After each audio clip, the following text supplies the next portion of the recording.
또 끊어졌네.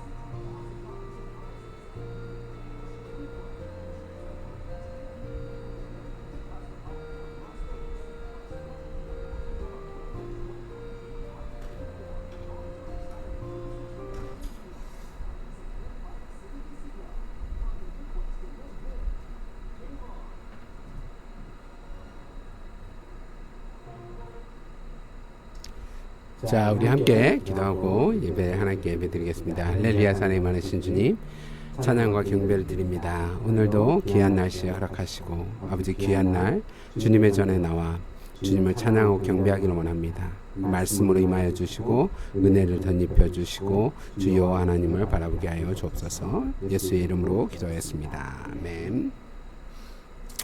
찬송가 267장입니다. 267장, 찬송가 267장입니다.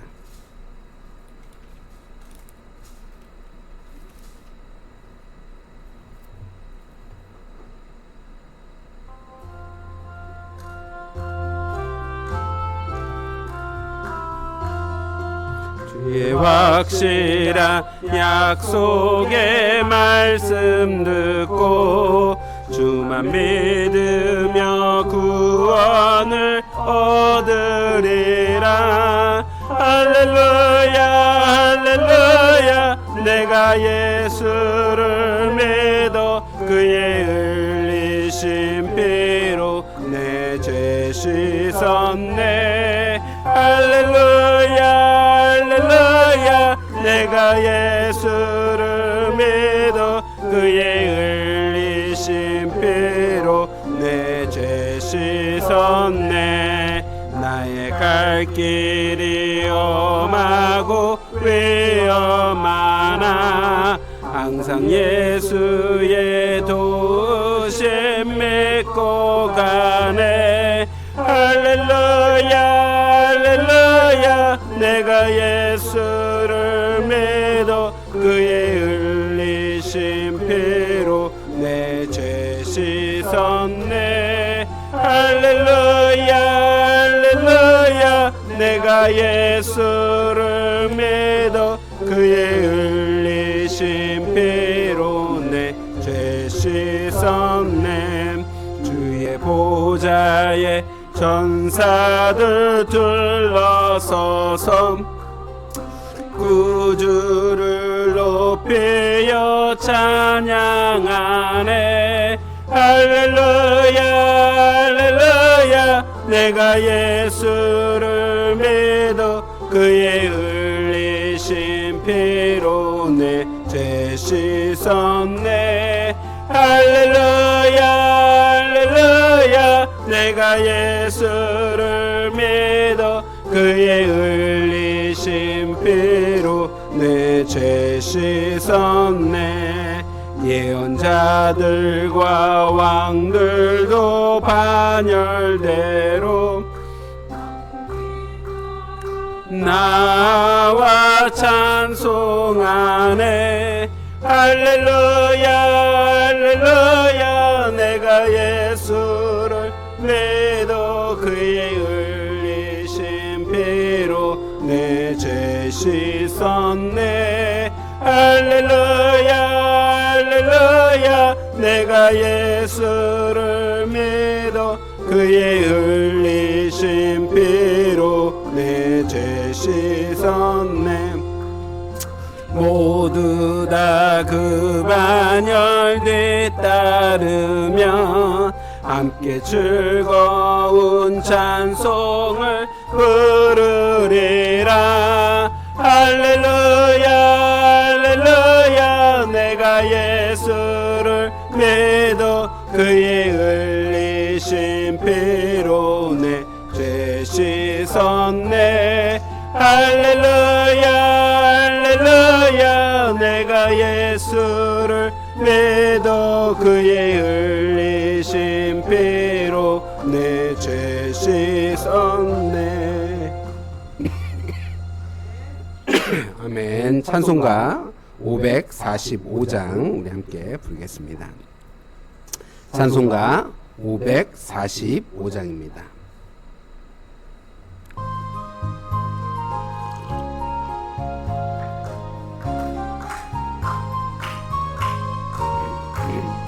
이 눈에 아무 증거 아니 배워도 믿음만을 가지고 손을 걸으며 이 귀에 아무 소리 아니 들려도 하나님의 약속 위에 소리라 걸어가세 믿음 위에 서서 나가세 나가세 의심 버리고 걸어가세 믿음 위에 서서 눈과 귀에 아무 증거 없어도 이 눈에 보기에는 어떠하든지 이미 얻은 증거대로 늘 걸으며 힘은 깊은 수시 살아갈 때에 우리 소원 주 안에서 이루리 걸어가세 믿음 위에 서서 나가세 나가세 의심 버리고 걸어가세 믿음 위에 서서 눈과 귀에 아무 증거 없어도 주님의 거룩함을 두고 맹세한 주 하나님 아버지는 참 예쁘다. 이 귀한 모든 약속 믿는 자에게 능치 못할 무슨 일이 있을까. 걸어가세 믿음 위에 서서 나가세 나가세 의심 버리고 걸어가세 믿음 위에 서서 눈과 귀에 아무 증거 없어도 아멘. 우리 찬송가 한 장 더 부르겠습니다. 452장입니다. 찬송가 452장입니다.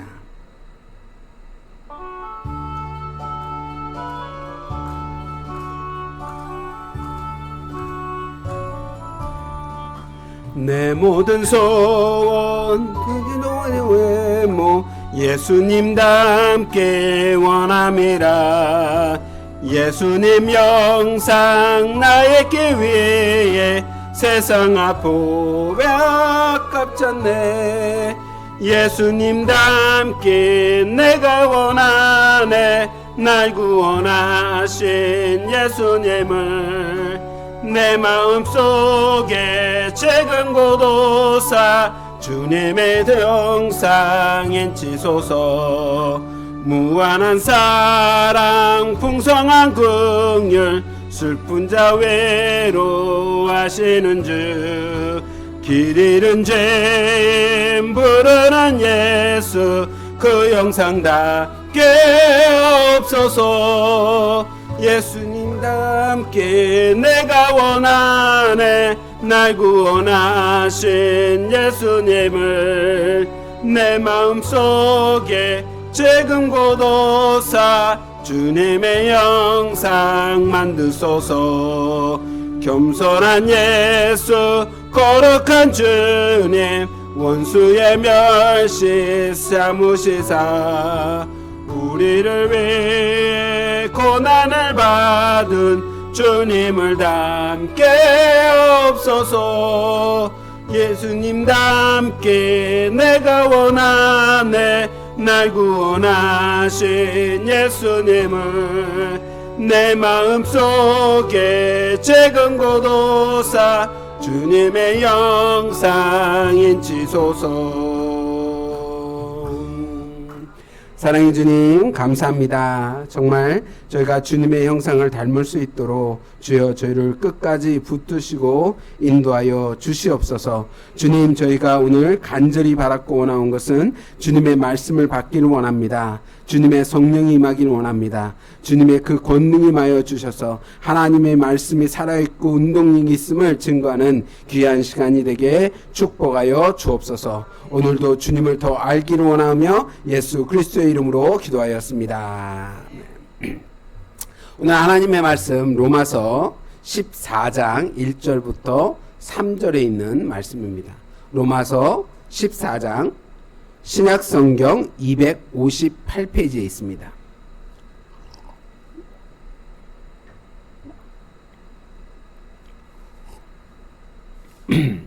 신약성경 258페이지 로마서 14장 1절부터 3절에 있는 말씀입니다.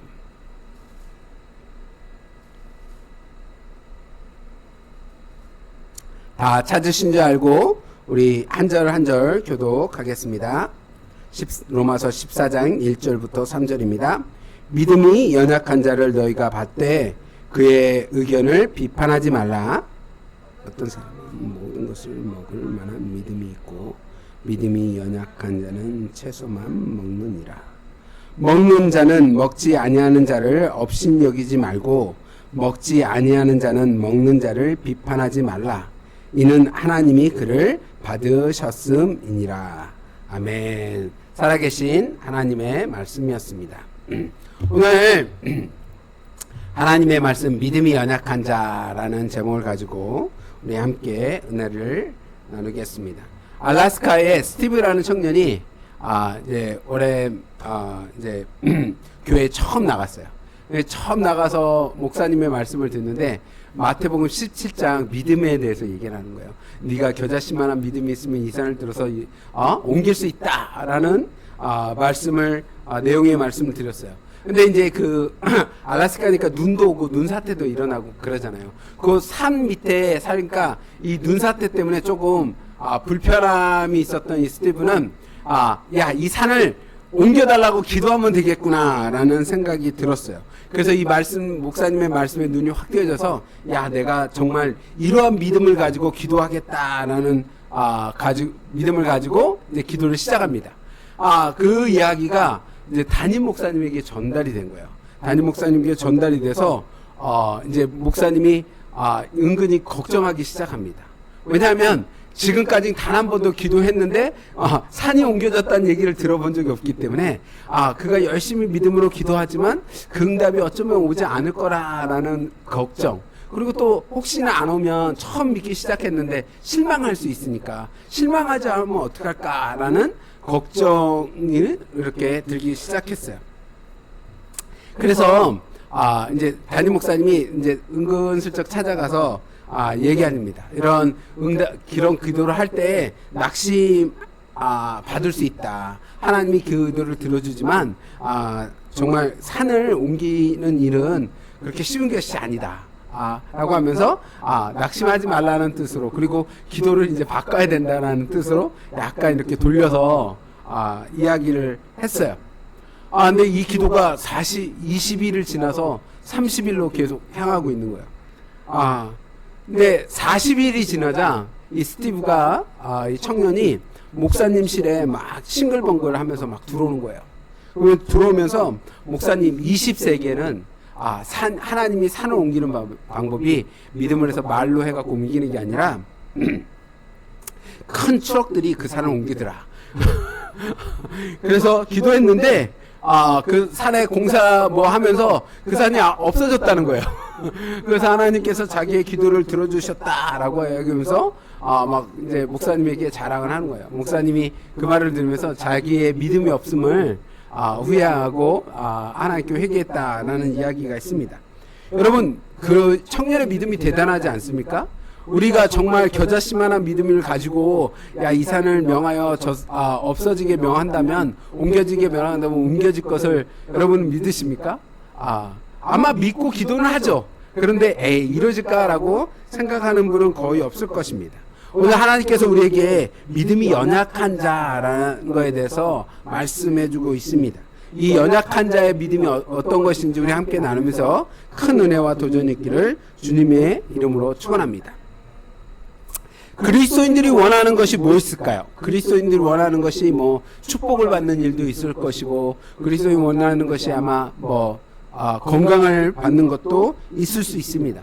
모든 사람이 각각 다른 방법으로, 다른 뜻으로 자기가 원하는, 자기가 뜻하는 원하는 기도를 받기를 원합니다.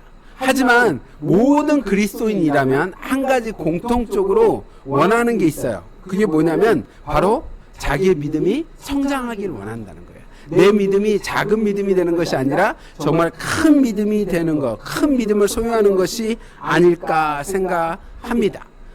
믿고 기도한 것은 모두 이루어진다는 믿음을 가지고 있고, 아까 예화에서 나온 것처럼 정말 그리스도께서 말씀하셔서 산을 들어서 바다에 던질 수 있는 믿음이, 얼마나 믿음이 필요하다 그랬습니까? 겨자씨만한 믿음이 필요하다라고 얘기했어요.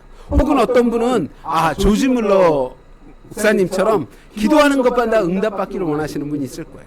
평생에 조지 물러 목사님이 3만 번 이상의 기도 응답을 받았다. 5만 번인가요? 나 책을 잘못 읽었나 보네. 5만 번의 기도 응답을 받았다라고 얘기하면서, 그런 것처럼 자기의 기도 응답이 받는, 그렇게 막 겨자씨만한 믿음이, 산을 옮길 만한 믿음이 아니어도 내가 정말 조지 물러 목사님처럼 5만 번의 기도를 응답받기를 원할지도 모릅니다.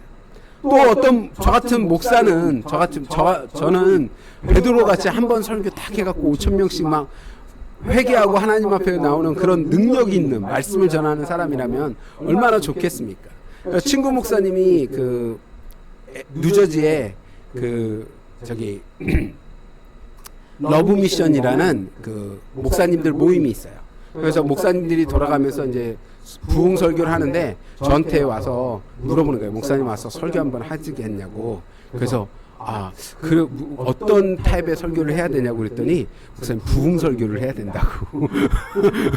근데 여러분, 부흥 강사님들 설교는 일반 설교하고는 좀 달라요. 그잖아요. 그분들은 일단 목소리가 걸걸해야 되고, 저처럼 얇으면 안 돼요. 이렇게 걸걸해야 되고, 좀 뭔가 다른 설교를 해야 되죠. 그래서 부흥 설교를 해야 된다 그래서 제가 그건 좀 아닌 것 같습니다. 내가 일반 설교를 한다 그러면 가겠는데 부흥 설교는 좀 아닌 것 같다고. 그래서 일단 제가 안 가기로 했는데, 그것처럼 목사님들이라면 한 번쯤 꿈꾸잖아요. 야, 내가 뭐 정말 큰 교회 목사님처럼, 아니면 유명한 목사님 아니더라도 정말 능력 있는 말씀을 전할 수 있는 그런 목사의 꿈꾸는 소망을 가지고 있을지도 있습니다. 근데 문제는, 현실은 그렇지 않다는 거예요. 현실에 부닥치는 우리의 문제는 우리가 가지고 있는 믿음이 겨자씨보다 더 작다는 거예요. 이 세상에서 제일 작은 씨앗이 겨자씨라고 얘기하는데, 그 티끌만한 겨자씨보다 저 작은 믿음을 가지고 있다는 거예요. 마태복음 17장의 말씀에 겨자씨만한 믿음을 가지고만 있어도 이 산을 명하여서 옮길 수 있다고 말씀하시고 있는데, 우리는 그 겨자씨보다 작은 믿음을 가지고 있어서 우리가 정말 연약하고 정말 작고 정말 이런 큰 믿음을 갖고 싶다라는 소망을 갖는다는 겁니다. 하지만 우리에게 그렇다고 내가 믿음이 너무 작다고 그래서, 믿음이 정말 연약하다 그래서 낙담하고 실망할 필요 없는 것이, 오늘 주님께서 로마서의 말씀을 통해서 하시는 말씀이 무엇입니까? 하나님이 우리를 받으셨다라고 말씀하고 있어요.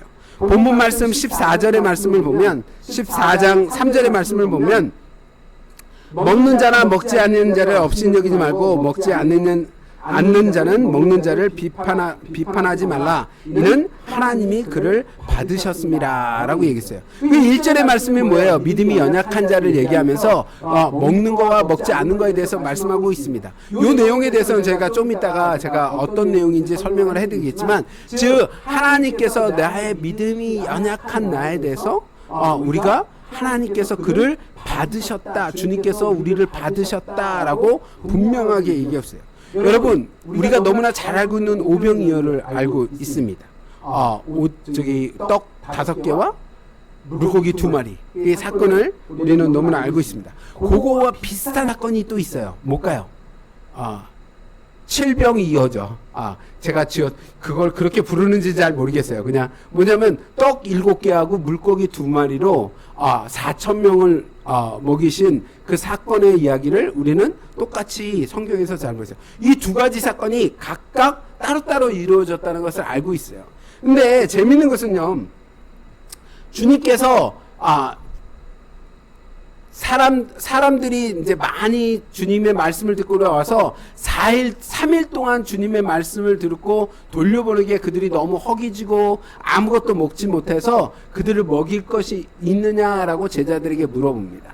그때 제자들에게, 아마도 제자들은 오병이어를 기억해서 계속해서 예수님, 저에게 떡 7개와 생선 2마리가 있습니다 라고 얘기하러 주님께 말씀을 드려요. 그리고 주님은 똑같이 오병이어의 역사를 하신 것처럼 사람들을 앉게 하고 축사하시고 나눠주셔서 어떻게 합니까? 7,000명을 먹이시고, 4,000명인가요? 죄송합니다. 4,000명을 먹이시고 먹이신 기억이 있습니다. 근데 제 생각에는 여기서 떡 7개와 생선 2마리는 작은 오병이어에서 나오는 작은 소녀가 준 작은 도시락은 아니었을 거라고 생각해요. 왜냐하면 예수님과 12제자가 움직일 때 먹을 수 있는 소량의 도시락이었을 거라고 생각해요. 그러니까 13사람이 먹을 수 있는 양은 아니지만, 왜냐하면 떡 7개가 아무리 커도 13사람이 먹을 수 있는 양은 안 되겠지만, 그래도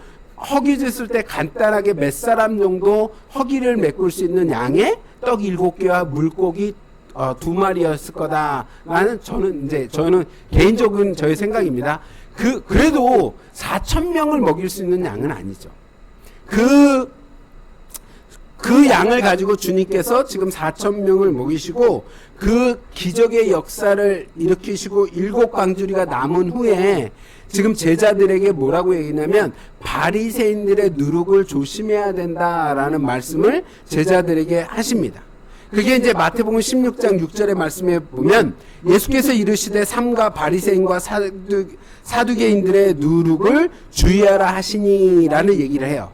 그랬더니 제자들이 뭐라고 생각하냐면, 여러분 지금 제자들이 가지고 있는 음식을 다 어떻게 했습니까?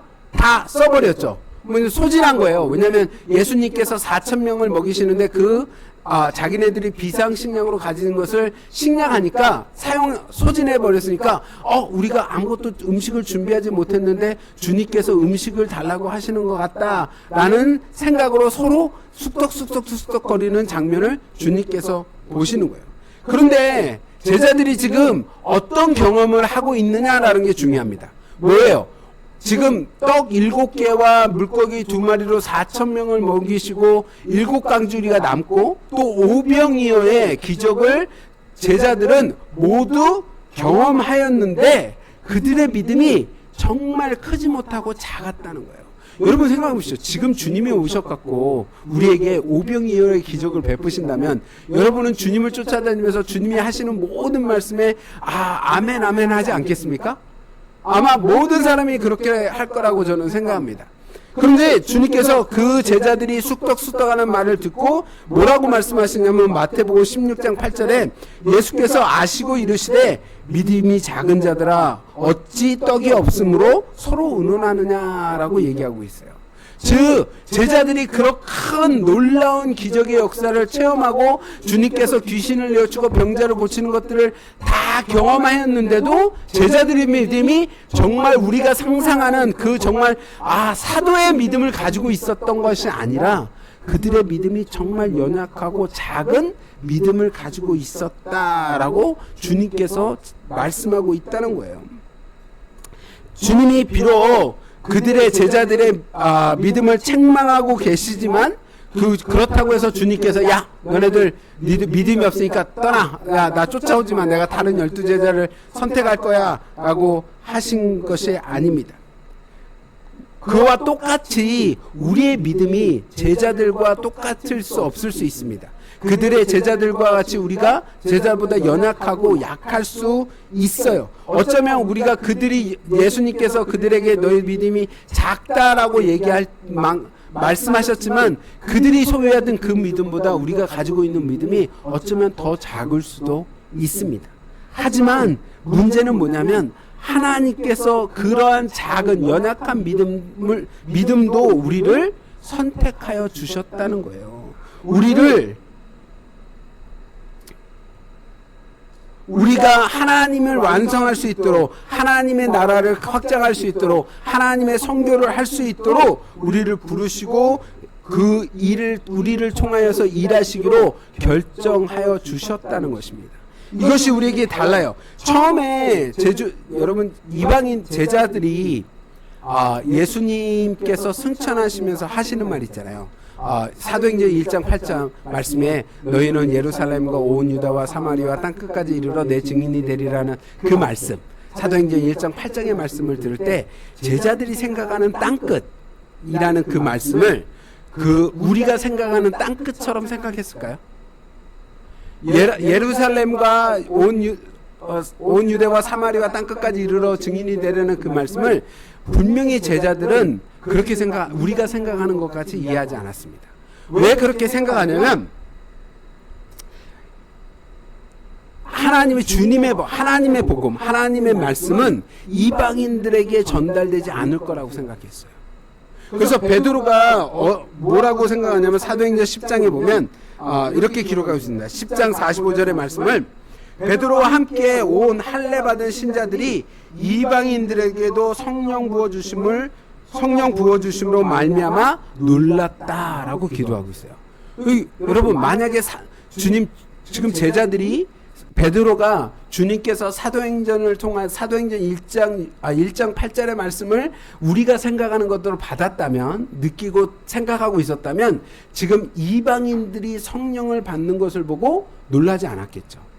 그잖아요. 왜냐면 예루살렘이고 온 유다와 사마리아 땅끝까지니까 당연히 그 땅끝에는 누가 있습니까? 유대인들이 있는 게 아니죠. 물론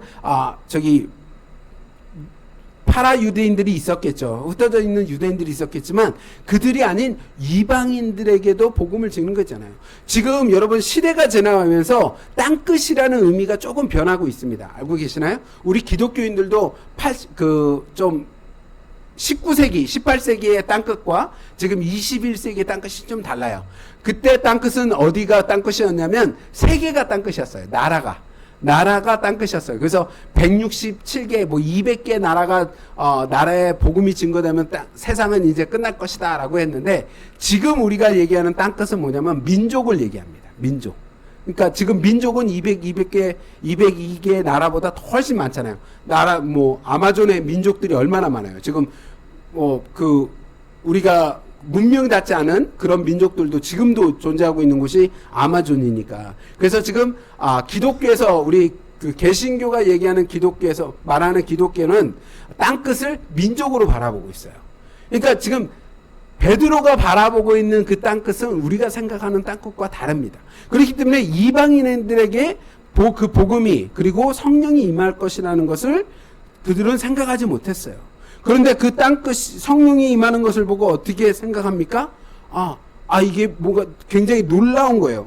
자기는 예수님의 수제자였고, 그잖아요? 그리고 예수님이 고난을 받아 죽어가시는 것을, 십자가에서 돌아가시는 것을 다 지켜봤고, 주님이 부활하시는 것도 보았고, 그리고 주님이 승천하는 것도 다 지켜본 그런 믿음이 있는 사람인데, 그의 하나님의 말씀을 온전히 이해하지 못하고 있음을 우리는 발견할 수 있다는 거예요. 이렇게 베드로의 믿음조차도, 물론 사도 베드로의 믿음이 작다고 얘기하는 것이 아닙니다. 하지만 우리가 봤을 때 그가 잘못된 해석을 하는 것을 해석이 아니고 이해한 것으로 보아 그의 믿음이 그렇게 대단하게 우리가 생각하는 만큼 크지 않았다는 거예요. 그것처럼 우리가 조금 소극적으로는 삶을 가질 수도 있고, 베드로처럼 적극적인 믿음을 가질 수도 있고, 그리고 도마처럼 정말 뭔가 경험하고 만져보고 확인해야만 가질 수 있는 믿음을 가진 사람도 있지만, 하나님께서는 그 모든 사람을 선택하시고 보증하여 주셨다는 거예요. 믿음이 크냐 작느냐가 그런 것이 아니냐, 오직 그 행동이라는 것이 아니라 믿음을 가진 그 모든 사람을 선택하여 하나님의 나라와 하나님의 선교에 사용할 수 있도록 확증하여 주셨다고 성경은 말씀하고 있는 것입니다. 그렇기 때문에 거룩한 하나님의 계획에 우리가 포함되어 있습니다. 오늘 본문장에 나오는 너희가 먹지 않는 것을 먹지 않는 것에 대해서 먹는 것이 옳으냐 저르냐라는 얘기를 하고 있는데 이 음식은 제사상에 올라간 음식이에요. 제사상에 올라간 음식을 먹어도 되느냐 먹지 말아야 되느냐라는 얘기를 하고 있는 겁니다.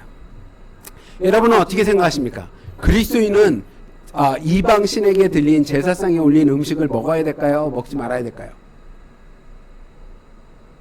어렵죠. 제 기억이 맞는지 모르겠지만 제가 어렸을 때 제사상에 올라간 음식을 먹으면 제가 구토했던 기억이 있어요.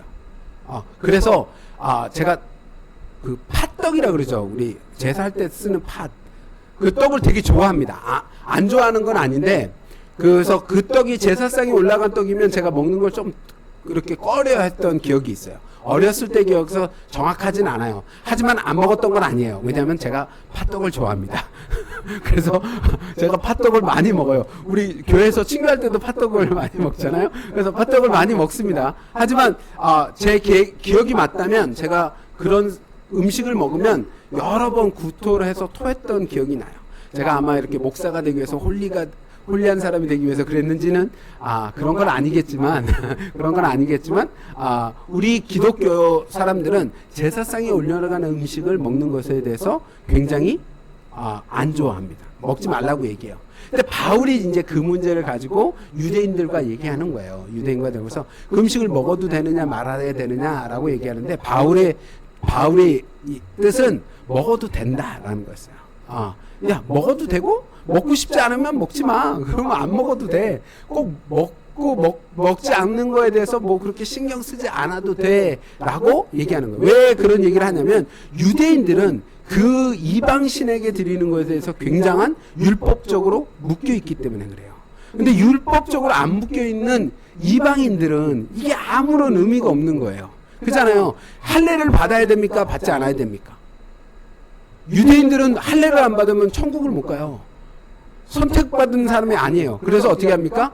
부모하고 아들하고 아무리 싸웠어도 싸들어서 안 받더라도 그 손주가 태어나지 않나요? 그러면 금방 하회합니다. 왜냐면 할례를 줘야 되기 때문에 그냥 무조건 화해하고 할례를 줍니다. 안 하면 큰일 나니까. 근데 유대인들에게는 되게 중요한 거예요. 근데 이방인들에게 할례를 해야 됩니까? 안 하죠. 이방인들에게 누가 할례해요? 우리 한국 사람들한테 할례하지 않잖아요. 그죠? 그리고 다른 사람한테도 할례하지 않죠. 다른 민족들한테도. 그런 것처럼 바울은 그 얘기에 대해서 유대인들은 할례를 받아야 된다라고 얘기를 하고 바울은 아니다라고 얘기를 했어요. 그래서 사도행전 15장 말씀을 보면 이렇게 기록하고 있습니다. 15장 1절 말씀이 뭐라면 어떤 사람들이 유대로부터 내려와서 형제들을 가리켜 너희가 모세의 법대로 할례를 받지 않으면 능히 구원을 받지 못하리라 라고 얘기하고 있어요. 그 얘기 뭐예요? 유대인들은 너희가 할례를 받지 못하면 구원조차도 받을 수 없다라고 얘기했다라는 얘기예요. 근데 바울은 그렇지 않습니다. 구원의 문제가 아니라는 거예요. 그것은. 그래서 하지만 바울은 어떻게 해요? 디모데에게 뭐라고 얘기하냐면 디모데는 엄마는 유대 사람이고 아버지는 그 이방인이었어요. 헬라인이었어요. 그에게 어떻게 합니까? 할례를 받으라 그래요. 안 받아도 되지만 그냥 뭐 이렇게 사람들이 막 말 나오고 그런 거 귀찮아. 야, 그래서 덕을 보이기 위해서 그냥 받아도 된다라고 얘기했습니다. 이게 구원의 문제하고 크게 연관이 돼 있지 않으면 받지 않아도 된다라고 얘기하는 거예요. 여러분 이런 문제가 한국 기독교에도 있었습니다. 어떤 문제가 있었냐면 바로 침례였습니다. 침례를 받지 않으면 구원받지 못한다라고 얘기하는 침례파들이 생겼었어요. 그죠? 그래갖고 제 기억으로는 90년도였던 것 같아요. 90년도에서 2000년도에 침례 받아야 된다는 얘기가 막 난리가 났어요. 교회들. 저는 다행히 침례를 받았습니다. 다행이라고 얘기하면 안 되죠. 그런데 저희 교회는 침례를 하지 않고 어떻게 합니까? 세례를 주고 있죠. 왜 그러냐면 저도 침례를 주고 싶은데 침례탕이 없어요. 그래서 침례를 못 줘. 그래서 세례를 대신 합니다. 근데 이거는 역시 구원하고 관계가 없어요. 만약에 침례를 받는 것이 성경에는 침례를 받으라고 써져 있는 게 사실입니다. 침례를 받는 것이 구원을 받는다면 주님과 함께 십자가에서 죽는 왼쪽 오른편 강도는 구원을 받을 수가 없었어요. 그잖아요. 근데 그가 구원을 받은 이유가 뭡니까?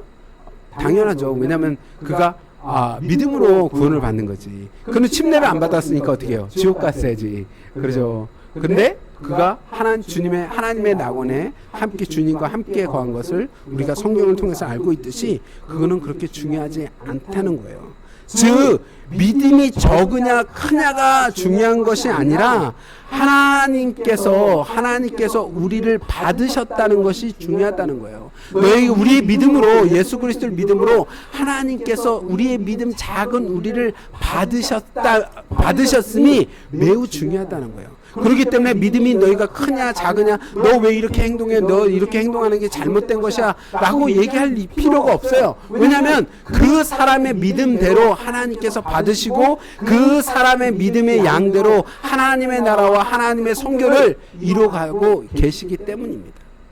여러분, 종교개혁자 루터가 학창시절에 가수가 꿈이었어요. 알고 계십니까? 가수가 꿈이었는데 엄청난 음치였습니다. 그래서 노래를 하고 가수까지는 아니어도 이제 노래를 해서 이제 사람들에게 노래를 하면 지금 이제 뭐 공연 같은 거 하잖아요. 길거리에서. 그러면 뭐 합니까? 사람들이 돈을 주죠. 그래서 루터도 이제 사람들에게 돈을 받기 위해서 길거리 공연을 했어요. 이제 노래를 부른 거죠. 하지만 그 노래가 굉장히 못 불렀어요. 사람들이 귀를 막을 정도로 잘 못 불렀어요. 그러니까 막 사람들이 막 노래 부르지 말라고 악쓰고 멱살 잡고 돈은 벌어야 되는데 학비를 받아야 되는데 도움을 받지 못한 거예요. 그래서 하루는 큰 부잣집 창문 앞에 서서 노래를 부릅니다. 어떤 뜻으로 노래를 부르냐면 자기가 학비를 받아야 되니까 돈을 좀 이렇게 받아야 되니까 노래를 불러요. 내가 다시 말씀드리지만 루터는 음치였습니다. 그래서 창문을 딱 열고 어떤 험악하게 생긴 사람이 딱 바라보는 거예요. 루터가 보니까 이게 심상치 않거든요. 근데 그 사람이 문을 열고 뛰어나오는 거예요. 그러니까 루터가 생각하기에 경험이 있잖아요. 사람들이 잡아갖고 자기를 막 혼내고 노래 못하게 하니까 루터가 두려워갖고 도망가기 시작합니다. 왜냐면 저 사람한테 잡혔다가는 죽을 수도 있겠다 라고 생각해서 막 도망가요. 근데 이 험악하게 생긴 사람이 루터를 잡겠다고 막 달려오는 거예요. 그런데 루터보다 달리기를 잘해. 루터는 노래도 못하고 달리기를 못했던 것 같아. 그래서 잡힙니다. 근데 잡혀갖고 이제 죽었구나라고 생각하는데 이 사람이 잡은 이유가 루터에게 신학교 장학금을 주기 위해서 쫓아온 거예요. 노래를 못 불러서 그런 것이 아니라 신학교 장학금을 주기 위해서 쫓아와서 그의 따뜻한 마음을 전했습니다. 루터는 그때 일을 상고하면서 자기 목소리가 별로 좋지도 않았고 열등의식에 살면서 하나님의 뜻을 온전히 보지 못했다라고 회고록에 썼어요. 여러분, 우리가 믿음이 적다고, 우리가 믿음이 연약하다고 해서 열등강염에 빠질 이유가 없습니다. 우리의 믿음이 비록 겨자씨만한 믿음이 되지 못할 수도 있습니다. 우리의 믿음이 다른 사람보다 연약할 수도 있습니다. 나의 믿음이 누군가에 비교해서 정말 하찮은 믿음일 수도 있습니다. 하지만 하나님께서는 나의 믿음이 연약하고 아무리 작다고 하실지라도 우리를 받으셨고 하나님의 나라와 그 선교를 위해서 우리를 통해서 일어나기를 원하시도록 계획해 두셨다는 겁니다. 우리의 믿음이 겨자씨보다 작다라고 할지라도 하나님은 우리를 사용하시기를 원하시고 그 사용으로 하나님의 귀한 나라가 확장되기를 원하신다는 거예요. 사랑하는 성도 여러분, 두려움의 안경이 아닌 정말 하나님의 손길, 하나님의 능력을 바라보는 믿음으로 나가기를 원합니다. 내가 아무리 작고 연약한 믿음이어도 우리가 내 믿음의 분량만큼 바라본다면 하나님은 분명히 우리를 주의 나라를 위해서 쓰실 것이라고 믿습니다. 그런 저와 여러분이 되기를 주님의 이름으로 축원합니다. 우리 함께 기도하겠습니다.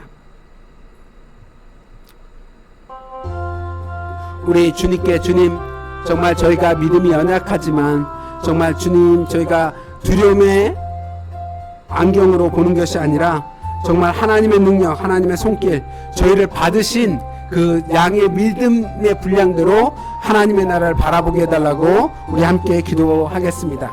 그리고 저희 7월 달에 있을 선교를 위해서 기도해 주시면 감사하겠습니다. 우리 주여 크게 한번 외치고 기도합니다.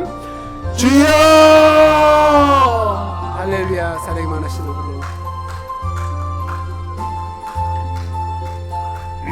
사랑이 많으신 아버지 하나님 감사와 존귀를 드립니다. 저희를 부르시고 인도하여 주시니 아버지 감사를 드립니다. 아버지 하나님 주님의 그 놀라운 섭리 가운데 서게 하시니 아버지 감사를 드립니다. 주여 원하고 뜻하는 그 일을 아버지 나가기를 원하오니 아버지 그 일에 함께하여 주시옵소서.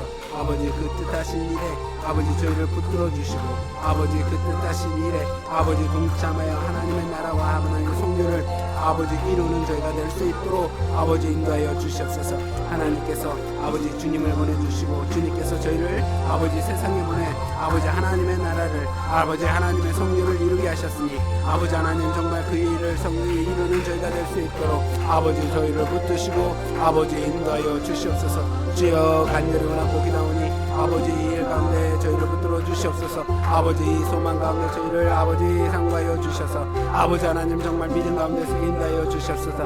아버지 믿음의 분량대로 아버지 하나님을 바라볼 수 있도록 인도하여 주시옵소서. 아버지 저희가 비록 아버지 저희 믿음이 연약하고 아버지 저희가 비록 아버지 믿음이 작더라고 할지라도 아버지 하나님 저희들 말씀에 위에 서 있기를 원합니다. 아버지 반석 위에 서서 아버지 하나님 믿음의 분량대로 아버지 말씀을 바라보기를 원하오니 아버지 저희들의 분량대로 아버지 저희를 사용하시고 인쳐주시고 아버지 권능을 입혀주시고 아버지 능력을 입혀주시옵소서. 아버지 하나님 베드로처럼 아버지 하나님 정말 저희들의 믿음의 양대로 아버지 성장하기를 원합니다. 아버지 저희 그대가 믿음이 아버지 연약하였지만 아버지 하나님 그가 정말 능력의 사도로 아버지 쓰임받은 것처럼 아버지 하나님 저희들도 믿음도 아버지 하나님 점차적으로 아버지 큰 비전을 바라볼 수 있도록 아버지 인도하시고 축복하여 주시옵소서. 아버지 오늘 저희 은혜 가득한 교회가 아버지 온두라스로 선교를 가는 가운데 있습니다. 아버지 하나님 이 선교지에서 아버지 함께하여 주시고 아버지 이 선교지를 통하여 하나님의 나라가 아버지 쓸 수 있도록 인도하여 주시옵소서. 아버지 무엇을 바라고 나가는 가운데 있습니까? 아버지 무엇을 세워가는 가운데 있습니까?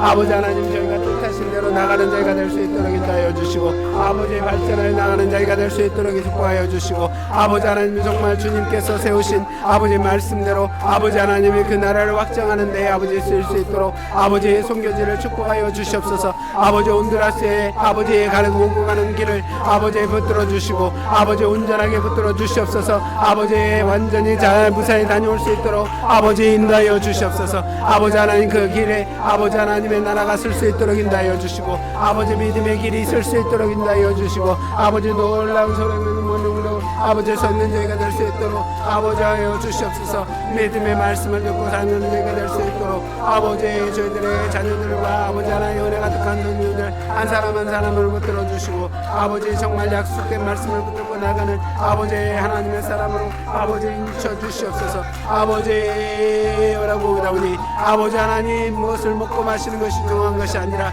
아버지 하나님 주님의 믿음 아버지 믿음으로 주님을 바라는 것이 중요합니다. 아버지 믿음을 붙드는 것이 중요합니다. 아버지 말씀을 붙드는 것이 중요합니다. 아버지 그 말씀을 붙들고 나가는 아버지 귀한 저희가 될 수 있도록 아버지와 함께하여 아버지 그 놀라운 일을 얻을 수 있도록 아버지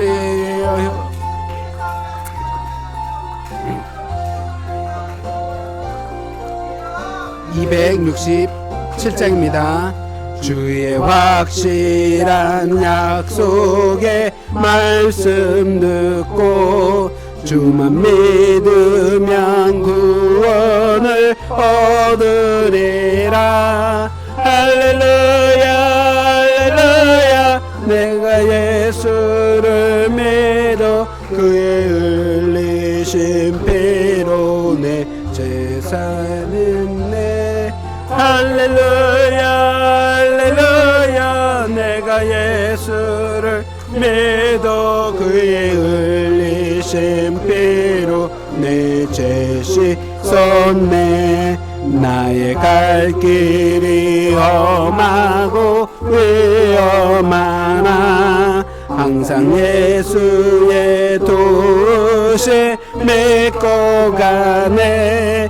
할렐루야 할렐루야 내가 예수를 믿어 그의 흘리신 피로 내 죄 씻었네. 할렐루야 할렐루야 내가 예수를 믿어 그의 흘리신 피로 내 죄 씻었네. 할렐루야. 사랑이 많으신 아버지 하나님 감사합니다.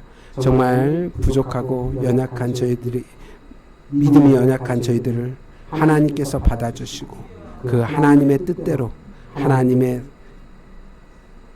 나라와 그 성교를 위하여 쓰임받을 수 있도록 저희를 부르시니 아버지 감사합니다. 주여 저희들을 믿음의 분량대로 하나님의 것을 바라보게 하여 주시옵소서. 아버지 세상의 것을 바라보는 것이 아니라 아버지 정말 성장하여 하나님의 것을 바라봄으로 하나님의 뜻을 이뤄나가는 귀한 권속이 될 수 있도록 축복하여 주옵소서. 오로지 주님께 영광을 드리며 예수 그리스도의 이름으로 기도하였습니다.